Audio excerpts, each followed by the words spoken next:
ആലപ്പുഴയിലെ 7ാം ക്ലാസ്സുകാരൻ ആത്മഹത്യ ചെയ്ത കേസിൽ അധ്യാപകർ മുൻകൂർ ജാമ്യത്തിന് കോടതിയിൽ. അധ്യാപകരായ ക്രിസ്തുദാസ്, രേഷ്മ എന്നിവരാണ് മുൻകൂർ ജാമ്യത്തിനായി ആലപ്പുഴ ജില്ലാ കോടതിയെ സമീപിച്ചത്. ഈ മാസം 15-നാണ് Kalavoor Kattoor Holy Family Visitation Public സ്കൂളിലെ വിദ്യാർത്ഥി പ്രജിത്ത് മരിച്ചത്.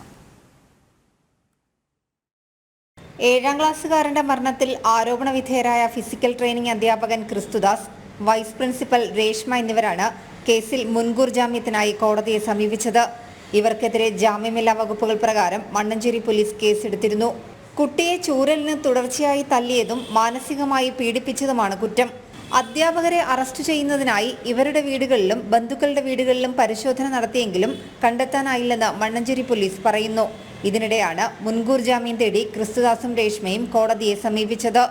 ഈ മാസം 15-ന് വൈകിട്ടാണ് സ്കൂൾ വിട്ടു വന്ന ശേഷം പ്രജിത്ത് യൂണിഫോമിൽ വീടിനുള്ളിൽ തൂങ്ങി മരിച്ചത്. സംഭവത്തിൽ നാട്ടുകാരുടെ അടക്കം പ്രതിഷേധം ശക്തമായതോടെ വിസിറ്റേഷൻ സ്കൂൾ മാനേജ്മെന്റ് ക്രിസ്തുദാസും രേഷ്മയും അടക്കം 3 അധ്യാപകരെ അന്വേഷണ വിധേയമായി സസ്പെൻഡ് ചെയ്തിരുന്നു.